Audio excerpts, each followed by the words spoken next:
Official YouTube channel کو subscribe کریں اور بیل آئیکن کلک کریں۔ نحمدہ ونصلی ونسلم علی سیدنا و مولانا محمد رسولہ النبی الامین المکین الحنین الکریم الرؤوف الرحیم، اما بعد فاعوذ باللہ من الشیطان الرجیم، بسم اللہ الرحمن الرحیم۔ ما آتاکم الرسول فخذوہ وما نہاکم عنہ فانتہوا، وقال اللہ تبارک و تعالی فی مقام آخر وما ينطق عن الهوى ان هو الا وحی یوحی، صدق اللہ مولانا العظیم۔ معزز حاضرین اور سامعین و ناظرین، الحمدللہ تعالی مقام رسالت اور حجیت حدیث و سنت کے موضوع پر ہم ایک سلسلہ وار طویل سلسلہ وار موضوع پر گفتگو کر رہے ہیں، اور یہ اللہ جل مجدہ کا فضل و کرم ہے کہ ہم اب اس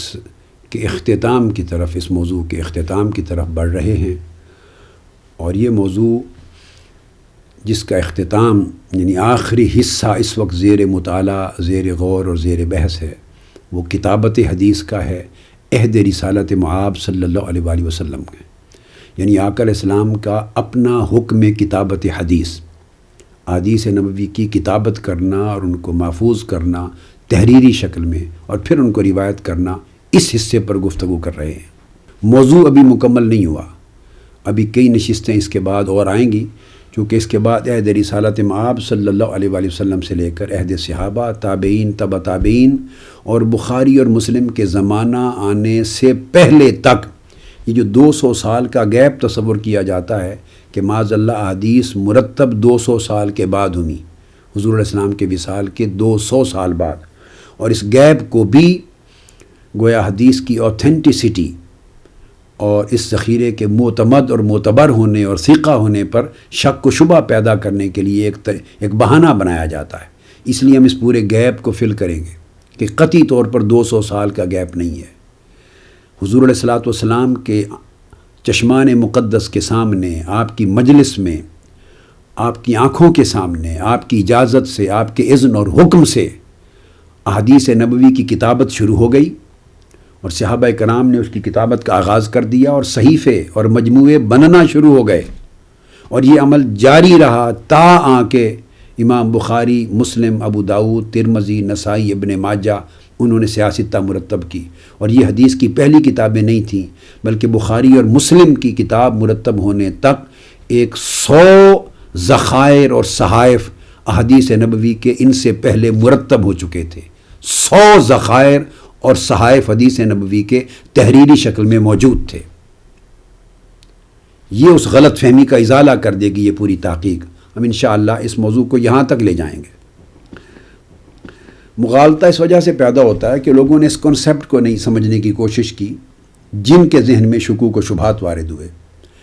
حدیث قرآن مجید کی بھی جیسے 3 مرحلوں میں قرآن مجید کی تدوین کا کام مکمل ہوا۔ پہلا مرحلہ کتابت قرآن، جو آقا علیہ السلام کے اپنے عہد مبارک میں ہو گیا، مکمل قرآن مجید کی کتابت ہو گئی۔ دوسرا جمع قرآن، جو سیدنا صدیق اکبر رضی اللہ تعالیٰ عنہ کے عہد مبارک میں ایک مصحف کی شکل میں، 2 جلدوں میں، ایک کتاب کی شکل میں پورا قرآن مجید جمع کر دیا گیا، محقق ٹیکسٹ، متفق علیہ ٹیکسٹ۔ اس کی تفصیلات میں پہلی نشستوں میں بیان کر چکا ہوں، میں تو تمثیلاً صرف اب ذکر کر رہا ہوں۔ اور تیسرا اس کا تدوین قرآن، سرکاری سطح پر تدوین قرآن، جو سیدنا عثمان غنی نے اس کا سرکاری متفق علیہ نسخہ تیار کر کے تمام اطراف و اکناف عالم میں روانہ کیا، اور جو پرائیویٹ ریکارڈز تھے تحریروں کے ان کو تلف کروا دیا تاکہ بعد میں اختلاف نہ بنے۔ تو 3 مراحل میں تکمیل ہوئی۔ اس طرح حدیث نبوی کے اوپر بھی 3 مرحلے کتابت و تدوین کے باب میں آتے ہیں۔ یاد رکھ لیجئے، میں اس کی تفصیل میں بعد میں آؤں گا، اس وقت صرف اتنا کوٹ کر دوں کہ پہلی سٹیج ہے کتابت و تقیید حدیث، یا کہیے تقیید و کتابت حدیث، یعنی پین کے ذریعے حدیث کو لکھ لینا، اس کو تقیید کہتے ہیں، کتابت کر لینا۔ تو حدیث نبوی کی کتابت اور لکھ کر ان کے صحائف تیار کر لینا، یہ صحابہ کرام نے آقا علیہ السلام کے زمانے اقدس میں ہی کر لیے تھے، آغاز ہو گیا تھا۔ دوسرا مرحلہ ہے جمع و تدوین حدیث، پہلا ہے کتابت و تقیید حدیث، یہ آقا علیہ السلام کی موجودگی میں، آپ کی حیات طیبہ میں، عہد رسالت مآب میں شروع ہو گیا تھا۔ دوسرا جمع و تدوین حدیث، پھر وہ تمام حدیث کے ذخائر اور صحائف جو پہلے موجود تھے متفرق مختلف صحابہ کے پاس، ان کو جمع کرنا، اور جو زبانی یاد تھیں ہزاروں لاکھوں حدیث مختلف صحابہ کرام کو روایت اور سماع کے طریق سے ان کو جمع کرنا اور کتابی صورت میں ان کو اکٹھا کر لینا، ان کے مجموعات تیار کر لینا، جمع و تدوین حدیث۔ تیسری سٹیج آئی تصنیف و تالیف حدیث، کہ وہ جو حدیث نبوی کے مجموعے تیار ہو گئے ان کو پھر چیپٹر وائز کیٹیگرائز کرنا، عنوانات بنا کر، ہیڈنگز بنا کر ان کے چیپٹرز اور ابواب بندی کرنا۔ اب یہ کتاب الطہارت ہے، یہ کتاب الایمان ہے، یہ کتاب الصلاۃ ہے، کتاب الصیام ہے، کتاب الزکوٰۃ ہے، کتاب الحج ہے، یہ کتاب المناقحات نکاح ہے، یہ کتاب الطلاق ہے، کتاب التجارت ہے، کتاب الزراعت ہے، یہ کتاب الجہاد ہے، سیر و مغازی کی کتاب ہے، یہ کتاب الاخلاق ہے، یہ کتاب الزہد ہے، یہ کتاب الدعوات ہے، الغرض یہ کتاب الآداب ہے، یہ کتاب العلم ہے۔ الغرض الگ الگ عنوانات اور سبجیکٹ اور ٹاپکس اور ہیڈنگز بنا کر چیپٹر وائز ان کو مبوب کرنا، تبویب کی کرنا، بعض اصولوں کی بنیاد پر، بعض پرٹیکولر پرنسپلز کی بنیاد پر، یہ تصنیف و تالیف کا کام۔ لوگوں نے بدقسمتی سے وہ جس دور میں ابواب کی شکل میں، تبویب کی شکل میں تصنیف و تالیف کا کام ہوا، یہ سمجھ لیا کہ شاید یہ وہ پہلی کتابیں ہیں جس زمانے بخاری، مسلم اور اس سے قبل کی کچھ کتابیں جب احادیث نبوی جمع کی گئی کتابی صورت میں، اور اس سے پہلے جو جمع و تدوین کے کام ہو چکے تھے اور اس سے پہلے تقیید و کتابت کے جو کام ہو چکے تھے وہ سارے صرف نظر ہو گئے۔ ہم انشاءاللہ اس پورے 200 سال کے گیپ کو بخاری مسلم سے پہلے تک کر دیں گے مکمل۔ پھر بخاری اور مسلم اور آنورز تو ساری دنیا جانتی ہے، وہ جو پہلا گیپ ہے قبل از بخاری اور قبل از مسلم، وہ جو دور ہے کتابت حدیث سے لے کر تدوین حدیث تک، تاکہ تالیف ابواب کے ساتھ کتابوں کی مؤلفات تک پورا گیپ فل ہو جائے، انشاءاللہ اسے مکمل کریں گے۔ پچھلی نشست میں میں نے بہت سی احادیث متفق علیہ بھی بخاری اور مسلم سے، اور بہت سی احادیث صحیح بخاری سے، صحیح مسلم سے، پھر جامع ترمذی سے، ابو داؤد سے، نسائی سے، ابن ماجہ سے، مسند احمد بن حنبل سے، مصنف ابن ابی شیبہ سے، کثیر کتب حدیث سے، بہت سارے صحابہ کرام سے مروی احادیث صحیحہ میں نے پہلے بیان کر دی ہیں پچھلی نشست میں۔ آج ریپیٹ کرنے کی بجائے آگے بڑھنا چاہ رہا ہوں تاکہ ہم موضوع مکمل کر سکیں۔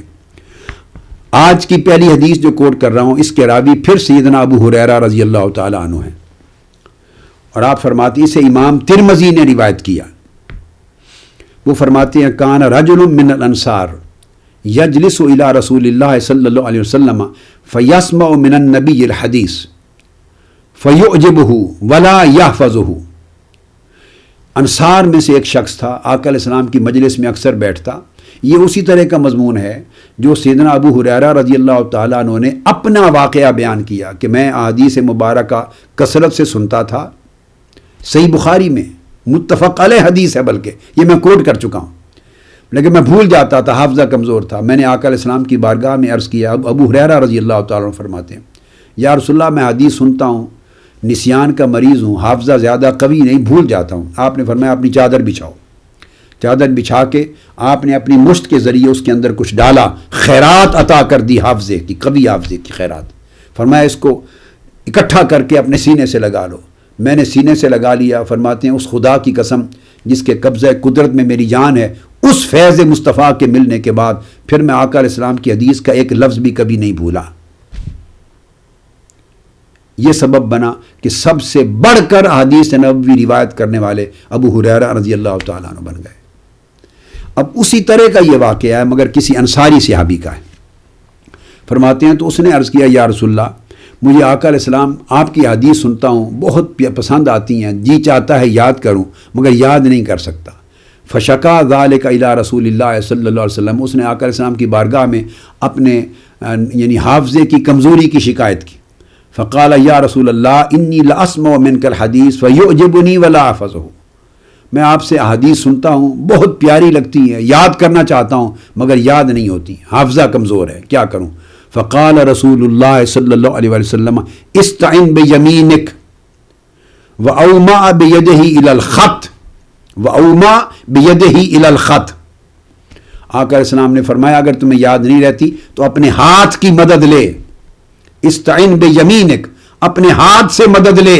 میری حدیث کو محفوظ کرنے کے لیے۔ اور فرماتے ہیں وَأَوْمَعَ بِيَدِهِ إِلَى الْخَطِّ، اور اپنے دست مبارک سے آپ نے اشارہ کیا لکھنے کی طرف، اس طرح لکھنے سے مدد لے، کتابت کر لیا کر، لکھ لیا کر، تاکہ یاد نہیں رہتی تو تمہارے پاس صحت کے ساتھ محفوظ ہو جائیں۔ یہ اسی طرح کی حدیث جو پہلے کثرت کے ساتھ پچھلی نشست میں جن کو بیان کر چکا ہوں۔ اب اس کے بعد حضرت یزید بن شریک بن طارق التیمی کی روایت ہے، اور وہ روایت کرتے ہیں سیدنا علی المرتضیٰ رضی اللہ تعالیٰ عنہ سے، اور یہ متفق علیہ حدیث ہے، پھر جو اب کوٹ کر رہا ہوں، اس کو بخاری اور مسلم دونوں نے اس کی صحت پر اتفاق کی اور دونوں نے تخریج کی ہے۔ وہ فرماتے ہیں کہ رأیت علی علی المنبر یخطب، میں نے سیدنا مولا علی المرتضیٰ رضی اللہ تعالیٰ عنہ کو منبر پر خطبہ دیتے ہوئے دیکھا ہے۔ فسمعته يقول الله والله ما عندنا من كتاب نقرأه الا كتاب الله وما في هذه الصحيفة۔ فرماتے میں نے سیدنا علی شیر خدا رضی اللہ تعالیٰ عنہ کو اپنی آنکھوں سے دیکھا، علی المنبر یخطب، وہ خطبہ دے رہے تھے، اور میں نے سنا وہ فرما رہے تھے لوگوں کہ خدا کی قسم ہمارے پاس سوائے دو چیزوں کے، میرے پاس ذاتی لکھا ہوا جو ذخیرہ ہے، لکھا ہوا وہ دو چیزوں کے سوا کچھ نہیں۔ ایک فرمایا اللہ کی کتاب قرآن کو میں نے لکھ کے محفوظ رکھا ہے، ایک وما فی ہذہ الصحیفہ، اور ایک یہ دوسرا صحیفہ ہے جو احادیث نبوی کا مجموعہ میں نے لکھ کے تیار کر رکھا ہے۔ فنشرہا، پھر آپ نے اس صحیفہ کو کھولا اور کھول کے دکھایا لوگوں کو، فاذا فیہا اسنان الابل واشیاء من الجراحات، آپ کے اس کے اندر دیت کے، قصاص کے اور زخموں کے اور اس کے بدلے کے احکام جو آقا علیہ السلام نے عطا فرمائے تھے، جو قرآنی احکام نہیں ہیں، وہ سارے کے سارے اس کے اندر بیان کیے گئے تھے۔ یعنی اونٹوں کے، زکوٰۃ کے، اونٹوں کے یعنی وہ احکام تھے، جراحات کے اور ضرب لگے اور جراحات کے جو انجریز ہوتی ہیں ان کے بارے میں احکام تھے، اور اس کے اندر یہ بھی حدیث کی احادیث تھی، وقال رسول اللہ المدینۃ حرم ما بین عیر الی ثور، عیر اور ثور ان دو پہاڑوں کے درمیان جتنی وادی ہے مدینہ کی، یہ ساری وادی حرم ہے۔ فمن احدث فیہا حدثا او آوى محدثا فعلیہ لعنۃ اللہ والملائکۃ والناس اجمعین، جو اس مدینہ کے ساتھ برائی کا ارادہ کرے اور اہل مدینہ کے ساتھ زیادتی کرے، اس پر اللہ کی لعنت، ملائکہ کی لعنت اور سب لوگوں کی لعنت۔ لا يقبل اللہ منہ یوم القیامت صرفا ولا عدلا، اور اللہ تعالیٰ قیامت کے دن نہ اس کا کوئی فرض قبول کرے گا، نہ اس کا کوئی نفل، اور نہ اس کا کوئی اس کا فدیہ، اور نہ اس کا کوئی معاوضہ قبول ہوگا۔ اسی طرح یہ حدیث بھی اسی صحیفہ علی ابن ابی طالب میں تھی کہ ذمۃ المسلمین واحدۃ، تمام مسلمانوں کا جو ذمہ ہے، امان، اس کی ذمت ایک جیسی ہے، بڑا ہو یا چھوٹا ہو سب برابر ہیں۔ اور آقا علیہ السلام نے فرمایا کہ جس نے کسی ان کے ادنا سے ادنا مسلمان کی بھی خون، جان اور مال اور عزت و آبرو پہ حملہ کیا تو وہ شخص پر بھی لعنت اللہ والملائکۃ والناس اجمعین علیہ، اس پر اللہ اور فرشتوں اور تمام لوگوں کی لعنت، اور اس سے بھی کوئی عدل اور کوئی صرف، کوئی معاوضہ، کوئی فدیہ اور کوئی عدل اور اس کے نوافل کوئی قبول نہیں کیے جائیں گے۔ اسی طرح اس کے اندر یہ بھی تھا کہ کوئی شخص یعنی ڈکٹیٹرشپس کے بارے میں کہ جو بغیر اس قوم کے اذن اور اجازت کے بغیر جو ان کے اوپر حکمرانی کرے، اس کے بارے میں ممانعت تھی۔ جو اپنے نسب کو بدلے اور اپنے باپ کو چھوڑ کر کسی اور باپ یا نسب کی طرف اپنے آپ کو منسوب کرے، اس پر اللہ کی اور اس کے فرشتوں کی لعنت کا ذکر تھا۔ تو اس طرح کی بہت ساری احادیث آپ کے اس صحیفہ میں درج تھی، چند ان میں سے حضرت یزید بن شریک نے ان کو روایت کی ہے، التیمی نے۔ یہ صحیح بخاری صحیح مسلم دونوں میں متفق علیہ یہ حدیث آئی ہے۔ آپ نے صحیفہ عبداللہ بن عمرو بن العاص کا بھی ذکر سنا، آس کا بھی ذکر سنا، الصحیفۃ الصادقہ، اور اسی طرح بخاری مسلم کی متفق علیہ حدیثوں سے صحیفہ علی ابن ابی طالب رضی اللہ تعالیٰ عنہ کا بھی ذکر سنا۔ اب یہ حدیث جس کا ذکر کیا میں نے یزید بن شریک التیمی کی، یہ بھی حدیث صحیح ہے، یہ بھی متفق علیہ ہے، جو صحیفہ علی ابن ابی طالب رضی اللہ تعالیٰ عنہ کے بارے میں بخاری اور مسلم کی، اس کو امام بخاری نے، جو میں نے ابھی یہ روایت پڑھی، کتاب الحج میں روایت کیا ہے، اور امام بخاری نے محمد بن بشار کی طریق سے اس کو روایت کیا ہے، اور اسی حدیث کو امام ابو داود نے بھی روایت کیا ہے، اور یہ حدیث آگے محمد بن محمد کے طریق سے آئی ہے، انہوں نے اس کو حضرت سفیان بن عیینہ کے طریق سے لیا، انہوں نے حضرت وکیع کے طریق سے روایت کیا فرائض کے اندر۔ امام بخاری نے مختلف طرق سے اور مختلف اسانید سے یہ حدیث لی، پھر امام بخاری نے اس کو قتیبہ عن جریر اس طریق سے کتاب الاعتصام میں اس حدیث کو دوبارہ لیا، اور پھر حضرت عن عمر بن حفص بن غیاث کے طریق سے پھر امام بخاری نے اس کو روایت کیا، اور یہ تمام روات تابعین تبع تابعین اعمش سے لیتے ہیں روات، اور اعمش ابراہیم التیمی سے روایت کرتے ہیں، وہ اپنے والد سے۔ اس طرح یہ حدیث پوری سیدنا علی شیر خدا رضی اللہ تعالیٰ عنہ تک پہنچتی، اور وہ ابو بکر اور زہیر بن حرب وغیرہ سے روایت کرتے ہیں، زیادہ صحابہ سے، وہ ابو معاویہ سے روایت کرتے ہیں، وہ ابو سعید الاشج سے روایت کرتے ہیں، وہ وکیع سے، وہ عبید اللہ بن عمر سے روایت کرتے ہیں القواریری سے۔ اسی طرح آگے عبد الرحمن بن مہدی کی طریق سے یہ حدیث آئی ہے، اور امام ابو داود نے سنن میں بھی اس حدیث کو روایت کیا، انہوں نے بھی کتاب المناسک میں اس حدیث کو روایت کیا، جو صحیفہ علی ابن ابی طالب، جس کو کھول کے آپ نے دکھایا، اور بے شمار موضوعات پر احادیث نبوی کا مجموعہ آپ نے کتابت کر رکھا تھا۔ تو یہ بخاری میں بھی ہے، یہ صحیح مسلم میں بھی ہے، یہ سنن ابی داود میں بھی ہے، اور علاوہ ابو داود کے پھر امام ترمذی نے بھی اس کو روایت کیا سنن ترمذی میں کتاب الہبہ کے اندر،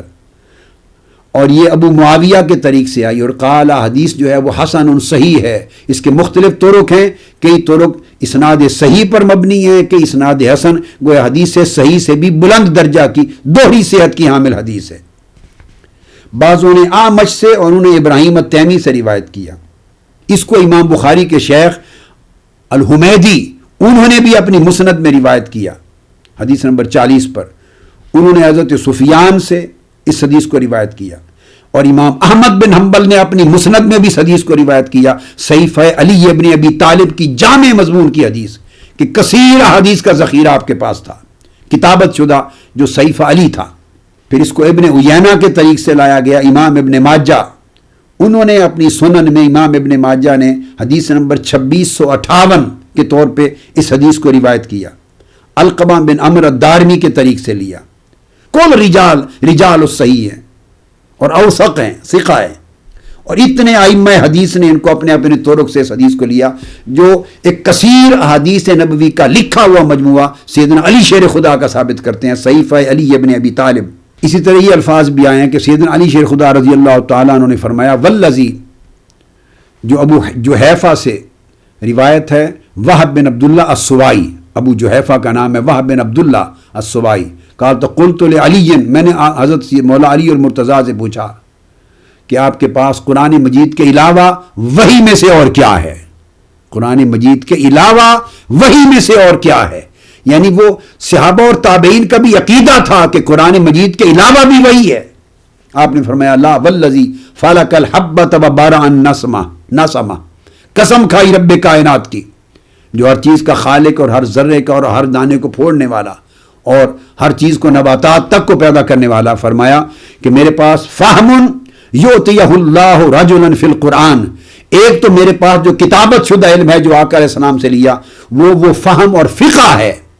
جو اللہ تعالیٰ اپنے مرد مومن کو قرآن مجید کی تفسیر اور قرآن مجید کے معنی اور مطالب اور معارف کا فہم اور فقہ عطا کرتا ہے. آیات قرآنی کے علاوہ اس کا فہم، اس کے معنی، اس کی فقہ عطا کرتا ہے. وہ ہے وما فی ہذہ الصحیفہ، اور علاوہ اس کے دوسرا مجموعہ ہے یہ صحیفہ میرا، جس میں احادیث نبوی کو میں نے جمع کر رکھا ہے. تو پوچھا ہے اس صحیفہ میں کون کون سی حدیث نبوی ہیں؟ تو آپ نے پھر فرمایا العقل، اس میں یعنی قصاص والی حدیث ہیں، فقاق الاسیر، پریزنز و وار، جنگی قیدیوں کی آزاد کیے جانے والی حدیثیں ہیں، وَأَنْ لَا يُقْتَلَ مُسْلِمٌ بِكَافِرٌ، تو قتال کے بارے میں یہ ہے کہ کوئی مسلمان کسی کافر کے بدلے اور قصاص میں قتل نہ کیا جائے، اور علی حاظ القیاس پھر اور باقی مضامین آپ نے بیان کیے حرم مدینہ کے بارے میں اور قتال کے بارے میں اور دیگر احکام کے بارے میں اور مسلمانوں کی دیات کے بارے میں بیان کیا. اس کو امام ترمذی نے مکمل مضمون کے ساتھ بھی روایت کیا، کئی مقامات پر مختصراً بھی روایت کیا. پھر سیدنا علی شیر خدا رضی اللہ تعالیٰ عنہ نے فرمایا کہ یہ صحیفہ میں ہر وقت اپنی تلوار کے ساتھ جو دستہ اس میں محفوظ رکھتا ہوں لپیٹ کر. حتیٰ کہ آپ نے پھر صحیفہ اس میں سے نکالا. لوگ پوچھتے رہے فلم یزالوا حتی اخرج الصحیفہ، پہ آپ نے کہ ہمیں زیارت کرائیں تو صحیفہ باہر نکال کے دکھایا، اور اس میں فَإِذَا فِي الْمُؤْمِنُونَ تَتَكَافَأُ دِمَاؤُهُم، کہ تمام مسلمانوں کا چھوٹا ہو یا بڑا، غریب ہو یا امیر، سب کے خون برابر ہیں، سب کی جان اور مال برابر ہے، اور سب کا ذمہ اور سب کی امان کی اہمیت برابر ہے. وَهُمْ يَدٌ عَلَىٰ مَنْ سِوَاهُمْ، اور ان کے سوا ہر شخص کا ایک دوسرے کے اوپر حق ہے، انہیں غلبہ ہے ان کی حفاظت جان کا غیر مسلموں کے لیے. وَلَا يُقْتَلُ مُؤْمِنٌ بِكَافِرٍ، اور کسی کافر کے بدلے مومن کو بلا وجہ قتل نہیں کیا جائے گا. وَلَا ذُو عَهْدٍ فِي عَهْدِهِ، اور جس کو عہد میں امان دے دی گئی ہو اس کو قتل نہیں کیا جائے گا، مستأمن کو اور معاہد کو. تو اس طرح گویا غیر مسلموں کے بارے میں، اقلیتوں کے بارے میں، مستأمنین کے بارے میں، معاہدین کے بارے میں، یہ انٹرنیشنل لا کے اور مائنورٹیز کے لاز تھے. یہ حدیث بھی اس میں درج تھی. اس روایت میں صحیفہ کے اندر ان حدیث کا بھی ذکر آیا ہے. پھر اس کے بعد حضرت زید بن ثابت رضی اللہ تعالیٰ عنہ روایت کرتے ہیں. اب اگلی حدیث ہے.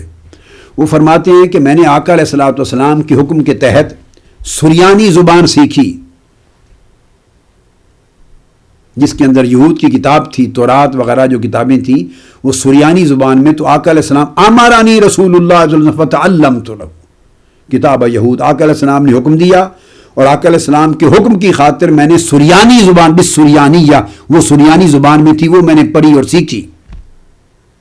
تو فرمایا پھر میں لکھا کرتا تھا. آقا علیہ السلام جب بھی کسی قوم کو لکھوایا کرتے وَكُنْتُ أَكْتَبُ لَهُ إِلَيْهِمْ، آقا علیہ السلام لکھواتے تھے احادیث اور احکام کسی قوم کو بھیجنے کے لیے. تو میں آقا علیہ السلام کا یعنی ایک ان میں سے سیکریٹری تھا اور میں کاتب تھا آقا علیہ السلام کا. تو میں آقا علیہ السلام کے حکم پر آپ کی حدیث لکھ کر بھیجا کرتا تھا، جس قوم کو، جس قبیلے کو بھیجنا مقصود ہوتی. اور ادھر سے جب کوئی واپسی جواب آتے تو اقرأ لہ کتب، ہم تو ان کی کتابیں پڑھ کے بھی، میں اور یہود کی کتابیں یا ان کے وہ پڑھ کے بھی سناتا تھا، اور آپ کی حدیث اور احکام اور فرامین میں آپ کے حکم پر لکھ کر بھیجا بھی کرتا تھا. اس کو امام داؤد نے روایت کیا، امام ترمذی نے روایت کیا، پھر امام احمد بن حنبل نے بھی اس کو روایت کیا جلد 5 صفحہ 186 پر سلیمان بن داؤد کے طریق سے. اور ترمذی نے اپنے روایت کے ساتھ، اپنی روایت کے ساتھ، اپنے طریق کے ساتھ سلیمان بن داؤد اور سریج اور احمد بن یونس اور ان تمام عبد الرحمن بن ابی زناد اور خارجہ بن زید، ان طریق سے ساری روایت کی. اور کہا امام ترمذی نے ھذا حدیث حسن صحیح، یہ پھر صحیح سے بلند درجہ دوہری صحت کے حوالے حدیث ہے. امام بخاری نے اس کو تعلیقاً بھی روایت کیا، حدیث نمبر 7195 دوبارہ. اور حافظ ابن حجر اسقلانی نے پھر اس کے اوپر طویل بحث کی ہے، کتاب التاریخ کے اندر اس کی بحث کی ہے. امام احمد بن حنبل نے جریر اور عبید بن حمید اس کے طریق سے بھی روایت کیا، اور ان سب نے قیس کے طریق سے، اور قیس نے اعمش سے، اور انہوں نے ثابت سے اس کو روایت کیا. یہ سارے مختلف طرق ہیں. ایک ایک حدیث اتنے کثیر تعداد میں ائمہ نے اپنے جدا جدا طرق اور اسانی سے روایت کی ہے، اور ہر سند اور ہر طریقہ دوسرے کی تقویت کر کے اس کی صحت پر اضافہ کرتا چلا جاتا ہے. یہ تمام احادیث آقا علیہ الصلوۃ والسلام کی کہ حکم کتابت حدیث پر اور آپ کے ذاتی عمل اور سنت کتابت حدیث پر دلالت کرتی ہیں، اور اس سے صحابہ کرام کے صحائف تیار ہوئے. آگے چل کے میں اور بھی عرض کروں گا. یہ تو حضرت علی شیر خدا کا صحیفہ علی ابن ابی طالب کا ذکر آ گیا, صحیفہ عبداللہ بن عمرو بن العاص یعنی الصحیفۃ الصادقہ کا ذکر آ گیا. پھر عبداللہ ابن عباس نے بھی احادیث کی کتابت کر کے صحیفہ تیار کیا تھا, صحیفہ عبداللہ ابن عباس بھی موجود تھا. حضرت سامورہ بن جندب حضور کے صحابی, انہوں نے بھی احادیث کی براہ راست کتابت کر کے صحیفہ سامورہ بن جندب بھی تیار کیا تھا. یہ میں آپ کو پھر آگے چل کر جب ہم کتابت کے موضوع سے نکلیں گے اگلی نشستوں میں ان تمام صحائف کی تفصیل عرض کروں گا جو صحابہ کرام نے تیار کیے تھے, یا وہ مجموعات حدیث جو تحریراً صحابہ کرام نے آقا علیہ السلام کے زمانے میں تیار کیے تھے. پھر انشاءاللہ اگلی کسی نشست میں کتابت کے موضوع کو ختم کر کے اس کا تذکرہ کروں گا. اب اسی موضوع کو آگے بڑھاتے ہوئے تو گویا جہاں پہلے ابو سعید خدری رضی اللہ تعالیٰ عنہ سمیت جن کی سب سے بڑی کبھی روایت تھی منع کتابت کی, جہاں ابتدائی دور میں یہ آیا اس کے وہ 7 اسباب تو میں بیان کر چکا. اس کے ساتھ ہی ساتھ اس بات پہ ایمفسائز کرنا تھا کہ وہ صرف کتابت پہ زور دینے کی بجائے حدیث کے علم کے فروغ کے لیے حافظے پر زور دے, اس کو یاد کریں. اس لیے وہ منع کرتے تھے کہ ہر آدمی کو کہ لکھنے کی بجائے یاد کرو. اور یہاں ایک بڑی کلیئر حدیث ہے ابو سعید خدری رضی اللہ تعالیٰ عنہ سے مروی عن ابی نضرہ. ابو نضرہ ان کے شاگرد ہیں تابعین میں سے. وہ کہتے ہیں قال قلت لابی سعید الخدری رضی اللہ تعالیٰ عنہ الا تکتبنا فإنا لا نحفظ. ہم یاد نہیں کرنا چاہتے, کیا آپ ہم کو املا نہیں کروا دیتے, لکھوا نہیں دیتے؟ یہ تھی بنیادی یعنی ان 7 اسباب میں سے ایک ریزن جہاں منع کتابت کی بات ابو سعید خدری نے کی. الا تکتبنا, کیا آپ ہم کو املا نہیں کروا دیتے, لکھوا نہیں دیتے لفظ بلفظ, فإنا لا نحفظ, تاکہ ہمیں یاد نہ کرنا پڑے. آپ نے فرمایا نہیں, فرمایا ولکن احفظوا انا کما حفظنا نحن عن رسول اللہ صلی اللہ علیہ وسلم. نہیں, ہم سے حدیث نبوی لفظاً لفظاً اسی طرح یاد کرو جیسے لفظاً لفظاً ہم نے رسول اللہ صلی اللہ علیہ وسلم سے یاد کی تھی. چونکہ سند حدیث اور روایت حدیث کا پورا طریق ہے حفظ اور عدالت کے اوپر قائم ہونا تھا. یہ اسناد صحیح کے ساتھ یزید بن ہارون کے طریق پر یہ پوری حدیث آئی ہے, اور امام دارمی نے اس کو روایت کیا ہے, اور یہ حدیث صحیح ہے, اس کی ساری سند صحیح ہے. یہ وہ بنیادی سبب تھا. اسی طرح آگے تابعین کی اور صحابہ کرام کے کچھ اقوال اسی موضوع پہ آپ لیجئے. یحییٰ بن سعید القطان روایت کرتے ہیں, امام دارمی کی روایت ہے سنن دارمی میں. وہ حدثنا سفیان عن منصور,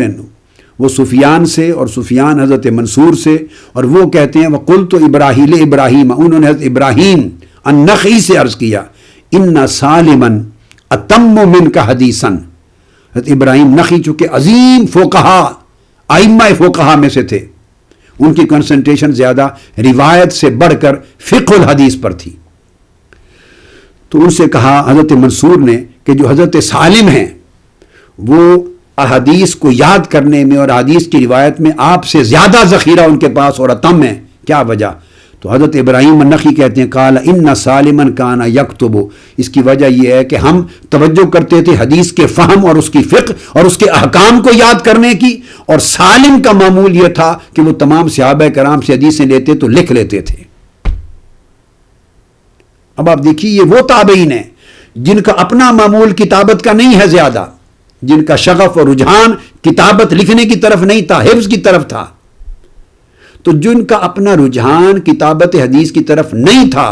وہ ان صحابہ اور تابعین کا ذکر کرتے ہوئے کہ وہ لکھ لیتے تھے ان کو تعریف میں بیان کر رہے ہیں, رد نہیں کرتے, ان کا انکار نہیں کرتے, ان پر تنقید نہیں کرتے, اور کہتے ہیں کہ حدیث کا ذخیرہ سالم کے پاس مجھ سے زیادہ لفظاً حدیث کا ذخیرہ اس لیے محفوظ ہے کہ وہ لکھ لیا کرتے تھے. تو گویا کسی کا اس پر انکار نہ رہا تھا, پوری امت کا, جمیع صحابہ کرام کا, تابعین اور تبع تابعین کے تینوں قرون اولا کے جو زمانے ہیں سب کا اجماع قطعی ہو گیا تھا کتابت حدیث پر, جمع حدیث پر, تدوین حدیث پر اور پھر تالیف حدیث پر. چونکہ آقا علیہ السلام کی درجنوں احادیث واضح تھیں, اور آپ کا اپنا عمل مبارک صحابہ کرام کے اجتماع میں سینکڑوں اور صحابہ, مثلا خطبہ جو فتح مکہ ہے آقا علیہ السلام کے ساتھ 10,000 صحابہ اس میں شامل تھے, 10,000 صحابہ کو خطبہ دے رہے ہیں, فتح مکہ کا آقا علیہ السلام، اور 10,000 صحابہ کے سامنے فرما رہے ہیں اکتبوا لابی شاہ، لکھ دو میرا سارا خطبہ ابو شاہ کے لیے تاکہ اہل یمن کے پاس میری حدیث لے جائے۔ اور ابو ہریرہ رضی اللہ تعالیٰ جو خود نہیں لکھتے تھے وہ فرماتے ہیں کہ عبداللہ بن عمرو بن العاص چونکہ لکھتے تھے سو ان کا ذخیرہ مجھ سے زیادہ ہے۔ حضرت علی نے صحیفے بنائے، سب صحابہ نے صحیفے بنائے، اس پر اجماع ہو گیا تھا جمی صحابہ کا۔ سو نفی کتابت حدیث کی حدیث کا ذکر کرنا بھی اب بحث کے لیے یا کوئی اس سے نتیجہ نکالنے کے لیے یہ دین میں فتنہ پیدا کرنے کے مترادف ہوگا، کیونکہ حکم منسوخ ہو گیا اور آقا علیہ السلام کا اپنا حکم، احکام، آپ کی سنت، آپ کا عمل، آپ کی مجالس کا معمول اور صحابہ کرام سے لے کر ساری اگلی تابعین تبع تابعین تک سب کا عملی تواتر اور اجماع کتابت، تدوین اور تالیف حدیث پر ہو گیا تھا۔ اسی طرح حضرت حارث بن یزید الحمصی روایت کرتے ہیں عمرو بن قیس سے، اور ان سے ولید بن ہشام نے روایت کیا ہے، امام دارمی کی روایت ہے۔ وہ فرماتے ہیں عمرو بن قیس کہ انہوں نے یہ فرمایا، بیان کیا کہ ایک حدیث الا ان من اشراط الساعۃ ان تطلع المثنات فلا یوجد من یغیرها، فرمایا کہ قیامت کی علامتوں میں سے یہ بھی نشانی ہوگی کہ مثنات پڑھے جائیں گے، یعنی بعض ایسے مسودے ہوں گے، ایسے مجموعے ہوں گے، ان کو پڑھا جائے گا اور ان میں تحریف اور تبدیلی کی گئی ہوگی، فلا یوجد من یغیرها، اور یہ بھی پتہ نہیں چلے گا کہ کس نے تبدیلی کی، تحریف کی اس عبارت میں۔ قیل لہ وما المثنات، پوچھا گیا کہ مثنات سے مراد کیا ہے؟ آپ نے فرمایا مستکتب من کتاب غیر القرآن، قرآن مجید کو چھوڑ کر جو باقی کچھ لکھا گیا اس کے اندر رد و بدل کر دیا گیا، تحریف کی گئی، اس کو مسناد کہا جائے گا۔ اب اس کو آگے ایک اور اسی کی تشرح کرتے ہوئے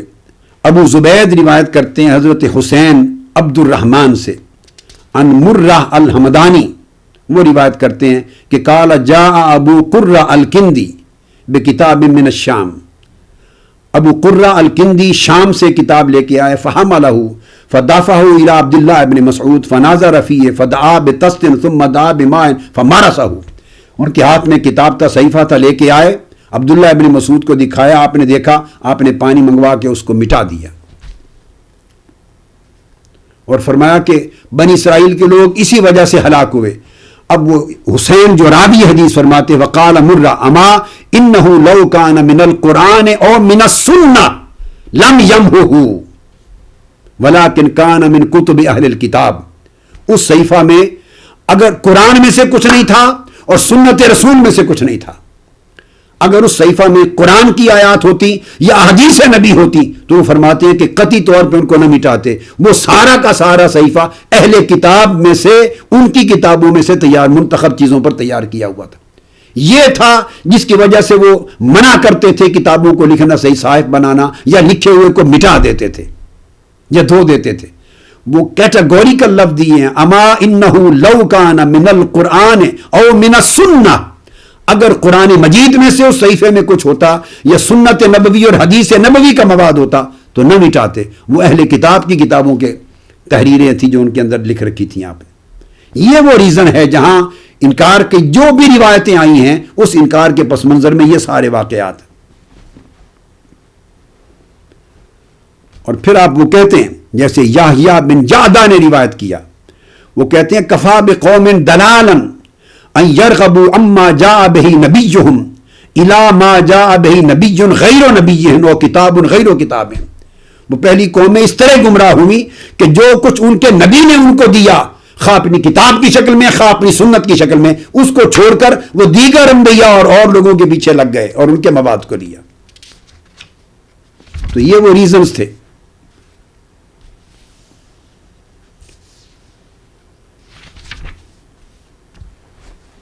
چنانچہ جہاں تک احادیث کا جب حکم آ گیا اس کی کتابت کا اور اس کے لکھنے کا، تو میں نے آپ کو امام دارمی کی اب روایت جو پہلے بخاری مسلم سے کوٹ کی، امام دارمی بھی اس کو روایت کرتے ہیں، اور اس کے الفاظ عبداللہ بن عمرو بن العاص رضی اللہ تعالیٰ عنہ کی، وہ بہت نفیس الفاظ اس کے ساتھ روایت کرتے ہیں، یہ سند بھی صحیح ہے، انہوں نے امام احمد بن حنبل نے بھی یہ الفاظ لیے ہیں، امام ابن ابی شیبہ نے یہ الفاظ لیے ہیں، امام ابو داؤد نے یہ لیے ہیں، امام حاکم نے مستدرک میں لیے ہیں، اور الفاظ یہ ہیں کہ عبداللہ بن عمر رضی اللہ تعالیٰ نے وہی بات کنت اکتب کل شیء اسمعه من رسول اللہ اريد حفظه، میں آقا علیہ السلام کی زبان اقدس سے سنی ہر بات، ہر حدیث لکھ لیتا تھا تاکہ یاد کروں، تو قریش نے مجھے روک دیا کہ تکتب کل شیء سمعته من رسول اللہ ورسول اللہ بشر یتکلم فی الغضب والرضا، آقا علیہ السلام انسان ہیں، کبھی غصے میں ہیں کبھی کس حالت میں ہیں، تو تم ہر چیز لکھ لیتے ہو، فامسکت عن الکتاب، میں نے لکھنا چھوڑ دیا، فذکرت ذلک لرسول اللہ صلی اللہ علیہ وسلم، آقا علیہ السلام سے عرض کیا، اب الفاظ ہیں فاومع باصبعہ الی فیہ وقال اکتب فوالذی نفسی بیدہ ما خرج منہ الا حق، اے عبداللہ بن عمرو بن العاص اپنی انگلی مبارک سے اپنے دہن اقدس کی طرف اشارہ کیا، فرمایا میری زبان سے نکلا ہوا ہر کلمہ ہر حدیث لکھ لیا کرو، رب کائنات کی قسم جس کے قبضہ قدرت میں میری جان ہے، اس منہ سے سوائے حق کے کچھ نہیں نکلتا۔ یہ حدیث صحیح، اور تمام ائمہ نے اپنے اپنے طرق سے اس کو روایت کیا، اس پر ہم گفتگو کر چکے ہیں۔ اور ایک اور حدیث ہے، یہ بھی عبداللہ بن عمرو بن العاص رضی اللہ تعالیٰ عنہ سے مروی ہے، اب آگے بیان کر رہا ہوں۔ وہ کہتے ہیں انہ اتی رسول اللہ صلی اللہ علیہ وسلم، وہ آقا علیہ السلام کی خدمت میں حاضر ہوئے عبداللہ بن عمرو بن العاص خود، اور عرض کیا یا رسول اللہ انی اريد ان اروی من حدیثک، میری خواہش ہے کہ آپ کی حدیثوں کو روایت کیا کروں، فاردت ان استعین بکتاب یدی مع قلبی ان رأیت ذلک، تو میری خواہش ہے کہ میں یعنی مع قلبی سے مراد دل میں یاد بھی کر لوں، I should learn these hadith by heart، یاد بھی کر لوں اور اپنے ہاتھ سے کتابت بھی کر لیا کروں۔ آقا علیہ السلام نے فرمایا ہاں دونوں کام کیا کرو، فرمایا پہلے میری حدیث کو یاد کر لیا کرو، ثم استعن بیدک مع قلبک، اور پھر ہاتھ سے مدد لے کر پہلے اس کا فہم حدیث کو سمجھ لیا کرو، حدیثی ثم استعن بیدک مع قلبک، پھر ہاتھوں سے لکھ لیا کرو، کتابت کر لیا کرو، پھر دل میں یاد کر لیا کرو، تینوں کام کیا کرو، دماغ کے ذریعے اس کے معنی مراد اور فقہ و فہم کو سمجھ لیا کرو، اور ہاتھ سے کتابت کر کے لکھ کے محفوظ کر لیا کرو، اور دل میں اس کو یاد کر لیا کرو۔ اسی طرح آگے روایت ہے جس کو یحییٰ بن ایوب نے روایت کیا، اور عبداللہ بن عمرو رضی اللہ تعالیٰ عنہ کی روایت ہے، فرماتے ہیں بینما نحن حول رسول اللہ صلی اللہ علیہ وسلم نکتب، اب یہاں سے اس سنت کا کس حد تک اہتمام تھا اس حدیث سے یہ معلوم ہوتا ہے، جسے امام دارمی نے روایت کیا ہے، امام دارمی میں، اور اس کی پوری سند قوی ہے، اور اس سند کے تمام رجال ثقہ اور قوی اور جید اور اعلیٰ ہے۔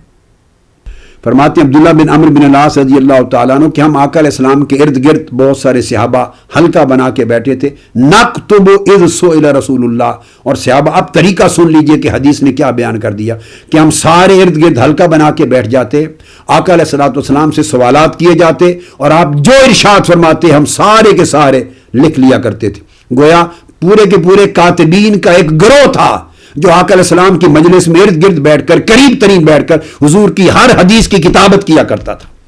نکتب،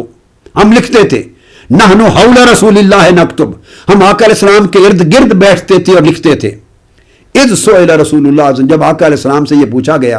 ای المدینتین تفتح اولا، آقا سب سے پہلے ان دو شہروں میں سے کون سا شہر فتح کیا جائے گا، قسطنطینیہ اور رومیہ،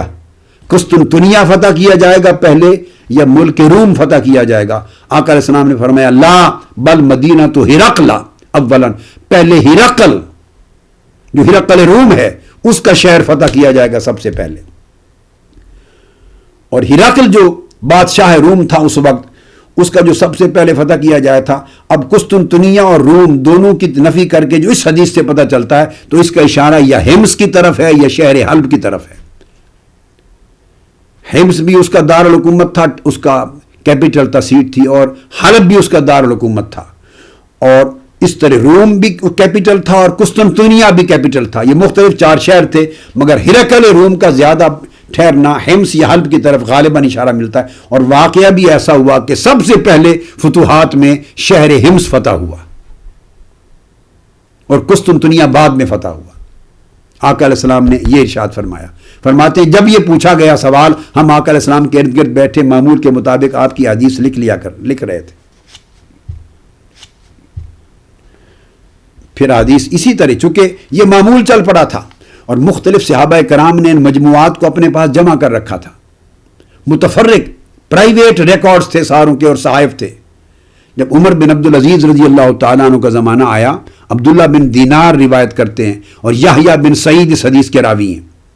عبداللہ بن دینار سے کہ عمر بن عبدالعزیز رضی اللہ تعالیٰ عنہ, یہ بھی تابعین میں سے, جب ان کا دور آیا تو انہوں نے خط لکھا ابو بکر بن محمد بن عمر بن حزم رضی اللہ تعالیٰ عنہ کو, ان کو لکھا اور کہا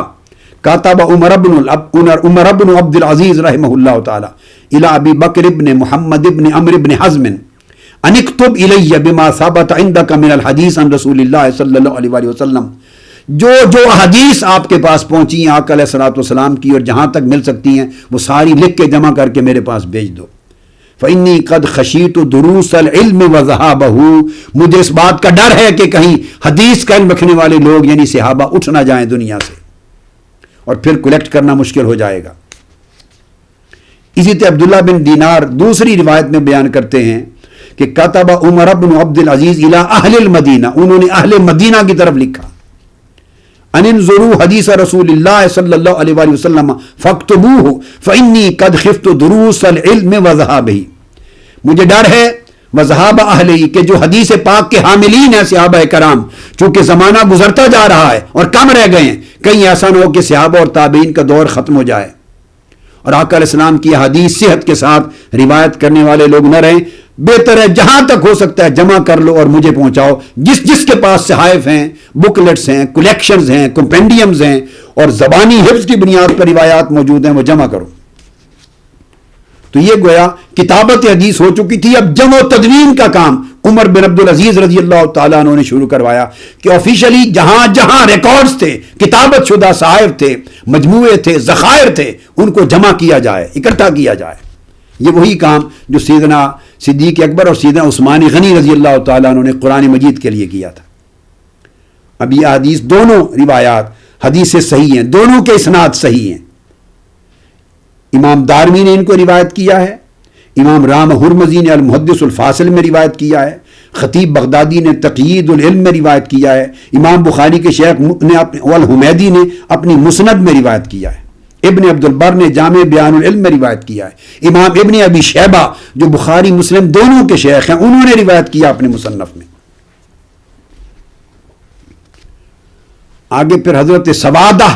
بن حیان روایت کرتے ہیں کہ انہوں نے معاویہ بن قرہ, جن کا نام جو ابا ایاس ہیں, معاویہ بن قرہ سے سنا. سوادہ بن حیان نے کانا یقول, وہ کہتے تھے کہ کہا جاتا ہے صحابہ کا معمول تھا کہنا اور تابعین یہ کہا کرتے تھے من لم یکتب علمہ لم یعد علمہ علما, کہ جو صحابی ہو یا تابعی جس کے پاس آقا علیہ السلام کی احادیث ہیں اور علم کا ذخیرہ ہے, علم الحدیث کا ذخیرہ ہے, جو شخص اس کو لکھ کر محفوظ نہیں کرتا اس کے علم کو علم ہی تصور نہیں کیا جاتا تھا. جب وہ روایت کرتا تو اس سے بعض اوقات ایویڈنس پوچھتے, وہ اٹھا کر اپنا صحیفہ دکھاتے, صحابی ہو یا تابعی ہو, صحیفہ دکھاتے کہ یہ میں نے صحیح سند کے ساتھ لفظاً بلفظاً لکھ کے محفوظ کیا ہوا ہے. تو جو محفوظ لکھ کر کتابت کر کے اور جمع تدوین کی شکل میں اس حدیث کو علم کو جمع کر کے نہیں رکھتا تھا, اس کے علم کو علم تصور نہیں کرتے تھے. اب اسی طرح اور یہ جو حدیث ہے یہ بھی اسناد صحیح کے ساتھ ہے. امام ابن ابی حاتم نے الجرح و تعدیل میں اس کو روایت کیا, امام ابن حبان نے الثقات میں روایت کیا, امام ابن عبد البر نے جامع بیان العلم میں اس کو روایت کیا, اور امام ابو یعلا الموصلی کے طریق سے صاحب مسند. پھر اس طرح ثمامہ بن عبداللہ بن انس رضی اللہ تعالی عنہ, یہ حضرت انس بن مالک رضی اللہ تعالی عنہ کے پوتے ہیں, ثمامہ بن عبداللہ, وہ روایت کرتے ہیں اپنے والد سے اور وہ فرماتے ہیں اپنے حضرت انس بن مالک رضی اللہ تعالیٰ عنہ جو جلیل القدر صحابی ہیں, جنہوں نے 20 برس آقا علیہ السلام کی خدمت میں بارگاہ میں گزارے. فرماتے ہیں کان یقول لبنی, انس بن مالک رضی اللہ تعالیٰ عنہ اپنے بیٹوں اور پوتوں کو اولاد کو جمع کرتے اور جمع کر کے فرماتے یا بنیہ قیدوا ھذا العلم, یہ جو علم حدیث ہے اس کو کتاب قلم کے ساتھ لکھ لیا کرو اور لکھ کر محفوظ کر لیا کرو. انس ابن مالک اپنی پوری اولاد کو نصیحت کرتے. اب یہ حدیث بھی اسناد حسن کے ساتھ ہے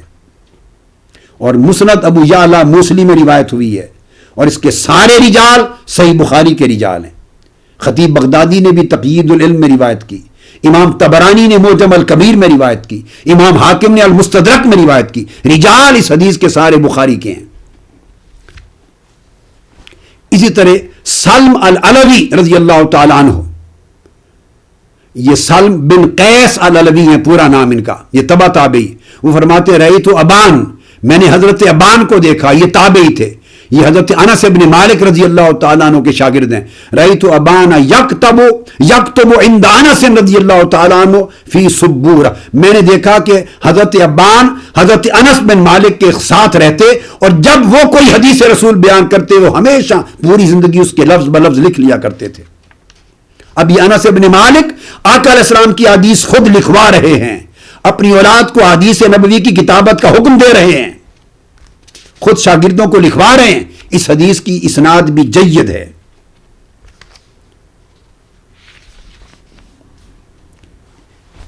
اسی طرح اب حسن بن جابر روایت کرتے ہیں, ایک ایک صحابی کا مشرب بتا رہا ہوں. انہ سأل ابا امامہ الباہلی رضی اللہ تعالیٰ عنہ, حضور کے جلیل القدر صحابی ابو امامہ الباہلی روایت کر, ان کا قول جن کو حسن بن جابر نے روایت کیا, فرمایا کہ انہوں نے خود حضرت ابو امامہ الباہلی رضی اللہ تعالیٰ عنہ سے پوچھا ان کتاب العلم, آقا علیہ السلام کی احادیث کی کتابت کرنے پر. میں یہ بات بار بار کہہ چکا ہوں کہ جب صحابہ اور تابعین میں لفظ علم آپ کو ملتا ہے تو اس سے مراد صرف حدیث نبوی ہوتی ہے. اگر قرآن ہو تو اس کے لیے العلم نہیں کہا جاتا, کتابت القرآن یا کتاب القرآن کہا جاتا ہے. لفظ قرآن ہو تو اس کے لیے لفظ قرآن بولتے ہیں, اور حدیث کا لکھنا ہو تو اس کے لیے حدیث نبوی کو العلم بولتے ہیں. یہ اس کی ایک ٹرم ہے. کبھی السنہ بولتے ہیں, کبھی حدیث بولتے ہیں, کبھی العلم بولتے ہیں. 3 ٹرمز یوز کی جاتی ہیں. جیسے قرآن مجید آ جائے تو کبھی القرآن بولتے تھے, کبھی الکتاب بولتے تھے, کبھی وحی بولتے تھے. تو انہوں نے پوچھا کہ علم کو حدیث نبوی کی کتابت کے بارے میں آپ کی کیا رائے؟ فقال لا باس بذلک, کوئی حرج نہیں, اس کو لکھ لیا کرو. اب اس حدیث کی اسناد بھی جید ہیں اور مختلف ائمہ نے اپنے طریق سے اس کو روایت کیا. امام دارمی سے لے کر امام ابن عبد البر تک اور امام خطیب بغدادی تک سب نے اس کو اپنی اپنی اسانید صحیحہ سے روایت کیا ہے. آگے ابو ہریرہ رضی اللہ تعالیٰ عنہ, جو خود تو نہیں لکھتے تھے لیکن آگے زندگی میں اپنی حدیث اپنے تلامذہ کو لکھاتے تھے. اگر ان کے نالج میں حدیث کی کتابت کا منع ہوتا تو وہ خود نہ لکھاتے. خود تو چونکہ لکھنا پڑھنا لکھنے کا کام سیکھے نہیں تھے, خود یاد کرتے اور پھر آقا کا فیض ملا تھا, صدری فیض ملا تھا حفظ کا, یاد کرتے, مگر اپنے شاگردوں کو عمر پر لکھاتے رہے. اور روایت ہے ابن نحیک سے, ابن نحیک روایت کرتے ہیں کنت اکتب ما اسمع من ابی ہریرہ رضی اللہ تعالیٰ عنہ, میں حضرت ابو ہریرہ رضی اللہ تعالیٰ عنہ کے ساتھ رہتا اور جو کچھ حدیث نبوی وہ روایت کرتے میں لکھ لیتا تھا. فلما اردت ان افارقہ, جب اس سفر سے فارغ ہو کر یا کسی مجلس سے فارغ ہو کر میں جانے لگتا تو اتیتہ بکتابہ فقرأتہ علیہ, میں جو کچھ لکھتا تھا اور جو کچھ حدیث کتابت کر لی ہوتی میں آپ کو پیش کرتا اور پڑھ کر سناتا کہ میں نے یہ حدیثیں آپ سے سنی, میں آپ کی قرات کرتا ہوں, آپ ان کو سن لیں تاکہ غلطی ہو تو اصلاح ہو جائے. وقلت له ھذا ما سمعت منک, یہ وہ حدیث ہیں جو میں نے آپ سے سنی. آپ سنتے؟ قال نعم, ٹھیک ہے, درست ہے, آپ اس کی تصحیح اصلاح فرما دیتے اور تائید فرما دیتے. یہ حضرت ابو ہریرہ رضی اللہ تعالیٰ عنہ کا عمر بھر کا معمول ہے کہ مختلف تلامذہ کو حدیث نبوی لکھواتے اور وہ پڑھ کر آپ کو سنا کے آپ سے تصحیح لیتے. یہ ابن نحیک کو بھی آپ نے لکھوائیں, حضرت حمام بن منبہ کو بھی لکھوائیں. اس حدیث کی بھی اسناد صحیح ہے اور اس کو امام دارمی نے سنن میں اور امام ابو خیثمہ نے العلم میں روایت کیا ہے اور امام ابن ابی شیبہ نے المصنف میں روایت کیا, خطیب بغدادی نے تقیید العلم میں روایت کیا, ابن عبد البر نے جامع بیان العلم میں روایت کیا. اسی طرح اب میں تمام صحابہ کے معمولات بتا رہا ہوں. حضرت سعید ابن جبیر رضی اللہ تعالیٰ عنہ روایت کرتے ہیں حضرت عبداللہ بن عمر اور عبداللہ ابن عباس رضی اللہ تعالیٰ عنہما دونوں سے, قال كنت اسمع من ابن عمر وابن عباس رضی اللہ تعالی عنہما کہ میں نے حضرت عبداللہ بن عمر اور عبداللہ بن عباس رضی اللہ تعالی عنہ ان دونوں سے سنا، اور وہ فرماتے تھے کہ الحدیث باللیل فاکتبہ، رات کے وقت بھی اگر کوئی حدیث ہمیں ملتی تو ہم ان کو لکھ لیتے تھے۔ وہ فرماتے اگر رات کے اندھیرے میں بھی حدیث ملتی تو ہم اس کو رحل میں لکھ لیا کرتے تھے، ترک نہیں کرتے تھے، صبح اس کو پھر کسی پراپر جگہ پہ جہاں میسر آتی کوئی میٹیریل وہاں پہ منتقل کر لیتے۔ عبداللہ بن عمر، عبداللہ بن عباس رضی اللہ، اس لیے ان کے بھی صحیفے تیار ہوئے، ان نے بھی کلیکشن حدیث کی تیار کی۔ اس حدیث کا اسناد بھی حسن ہے، اس کو امام دارمی نے السنن میں روایت کیا، خطیب بغدادی نے تقیید العلم میں اپنی طریق محمد بن سعید کے ساتھ، اور اس طرح داؤد بن عمر کے طریق کے ساتھ بھی روایت کیا، اور دیگر ائمہ نے اپنے اپنے طریق سے اس کو روایت کیا۔ پھر عبداللہ بن عمر بن العاص رضی اللہ تعالیٰ عنہ، انہوں نے 1000 احادیث تو اکٹھی ایک ہی صحیفے میں لکھی ہوئی تھی، اور بقایا اس کے علاوہ حدیث الگ تھیں جو ان کو، وہ فرماتے قال ما یرغبنی فی الحیات الا الصادقہ والوعد، فرماتے خدا کی قسم مجھے اپنی پوری زندگی میں اپنی زندگی سے بڑھ کر 2 چیزیں سب سے پیاری ہیں، جان سے بھی عزیز ہیں۔ ایک الصحیفۃ الصادقہ، وہ صحیفہ، وہ کلیکشن حدیث نبوی کا جو میں نے براہ راست آقا علیہ السلام کی مجلس میں آپ کے سامنے بیٹھ کے لکھا اور جمع کیا، اس کو الصادقہ کہتے ہیں۔ اور دوسری چیز الوعد، فرمایا فاما الصادقہ فصحیفۃ کتبتها من رسول اللہ صلی اللہ علیہ وسلم، یہ وہ صحیفہ ہے احادیث نبوی کا جو میں نے آقا علیہ السلام سے براہ راست سن کے لکھا۔ اور دوسری چیز جو الوحد ہے، جو مجھے پسند ہے، فرمایا فارض تصدق بها عمرو بن العاص کان یقوم علیہا، اور فرمایا یہ ان کے والد عمرو بن العاص، یہ عبداللہ بن عمرو فرما رہے ہیں کہ میرے والد عمرو بن العاص نے یہ ان کو عطیہ کیا تھا، اور یہ اس کے اوپر اس کی نگرانی کیا کرتے تھے، صدقہ کیا اس کی نگرانی کیا کرتے تھے۔ حتیٰ کہ سعید بن جبیر رضی اللہ تعالیٰ عنہ فرماتے ہیں کہ ایک زمانے میں عبداللہ ابن عباس رضی اللہ تعالیٰ عنہ کو بعد کا دور جب خلفائے راشدین کا ختم ہو گیا اور نیا بنو امیہ کا دور آ گیا، تو حضرت عبداللہ ابن عباس رضی اللہ تعالیٰ عنہ کو کسی وجہ سے قید کر دیا حکمرانوں نے، جہاں سیدنا امام حسین اور اہل بیت اطہار کا پورا خاندان کربلا میں شہید کر دیا گیا ہو، وہاں عبداللہ ابن عباس کو قیدی کر دینا کیا بات ہے۔ تو فرمایا سعید بن جبیر کہتے ہیں کہ یقول کنت اسیر مع ابن عباس، کہ میں کنت اسیر مع ابن عباس، میں عبداللہ ابن عباس کے ساتھ قید میں تھا، حضرت سعید بن جبیر رضی اللہ تعالیٰ، فی طریق مکہ لیلاً، مکہ مزمہ جاتے ہوئے راستے میں، وَكَانَ يُحَدِّثُنِي بِالْحَدِيثِ وَأَكْتُبُهُ، راستے میں جو حدیث بھی وہ بیان کرتے میں اس کو لکھ لیتا تھا، جو میسر ہوتا لکھ لیتا، صبح اٹھ کر پھر میں اس کو پراپر جگہ پہ دوبارہ ری رائٹ کر لیتا۔ اور سعید بن جبیر رضی اللہ تعالیٰ عنہ پھر روایت کرتے ہیں، جس کو جعفر بن ابی مغیرہ نے روایت کیا آگے، اور اسماعیل بن ابان نے روایت کیا امام دارمی کو، فرماتے ہیں سعید بن جبیر قال كنت اكتب عند ابن عباس رضی اللہ تعالیٰ عنہما فی صحیفۃ، میں صحیفہ کے اندر لکھ لیا کرتا تھا عبداللہ ابن عباس رضی اللہ تعالیٰ عنہ کی بیان کردہ حدیث نبوی۔ یہ سعید ابن جبیر نے بھی عبداللہ ابن عباس کا ایک صحیفہ احادیث تیار کیا تھا، اور بہت ساری احادیث و روایات اسی طریق پر عبداللہ ابن عباس کا احادیث لکھوانا اور سعید بن جبیر رضی اللہ تعالیٰ عنہ کو ان احادیث کی کتابت کر کے صحیفہ تیار کرنا۔ پھر عبید المکتب روایت کرتے ہیں، وہ کہتے ہیں قال رأیتہم یکتبون التفسیر عند مجاہد، پھر میں نے تبع تابعین اور تابعین کو دیکھا کہ حضرت مجاہد التابعی جو جلیل القدر تابعی تھے، جلیل القدر تابعی، اور روایت کرنے والے حضرت فضیل بن ایاز ہیں رضی اللہ تعالیٰ عنہ، عبید المکتب سے کہتے ہیں میں نے دیکھا کہ تمام بڑے بڑے جلیل قدر تابعین اور تبع تابعین حضرت مجاہد کے ارد گرد بیٹھتے، اور وہ جو احادیث تفسیر قرآن میں بیان کیا کرتے ان کو حلقے کی صورت میں لکھ لیا کرتے تھے، اپنے مسودے تیار کرتے۔ یہ حدیث بھی اسناد صحیح کے ساتھ ہے۔ اس طرح حضرت برا بن عازب رضی اللہ عنہ انہوں نے بھی صحیفہ تیار کیا تھا حدیث کا۔ عبداللہ بن حنش روایت کرتے ہیں، اور وقیع کے طریق سے یہ حدیث آئی ہے، ان سے محمد بن سعید نے فرمایا رأیتہم یکتبون عند البراء عبداللہ بن حنش روایت کرتے ہیں کہ میں نے دیکھا بے شمار تابعین کو حضرت برا بن عازب کے ارد گرد بیٹھتے، وہ جو احادیث بیان کرتے ان کے سامنے پورے حلقے میں حدیث لکھ لی جاتی اور صحیفہ تیار کیا جاتا۔ یہ حدیث اس کا اسناد بھی صحیح ہے۔ اور عبداللہ بن حنش امام بخاری نے اپنی تاریخ الکبیر میں ان کی تعریف کی اور بغیر جرح کے ان کا ذکر کیا۔ ابن ابی حاتم نے الجرح والتعدیل میں بیان کیا، ابن حبان نے الثقات میں اس کو روایت کیا، امام ابو خیثمہ نے العلم میں روایت کیا، امام ابن ابی شیبہ نے المصنف میں روایت کیا، ابن عبد البر نے جامع بیان العلم میں اور خطیب نے تقیید العلم میں اس کو روایت کیا۔ تو آج کی نشست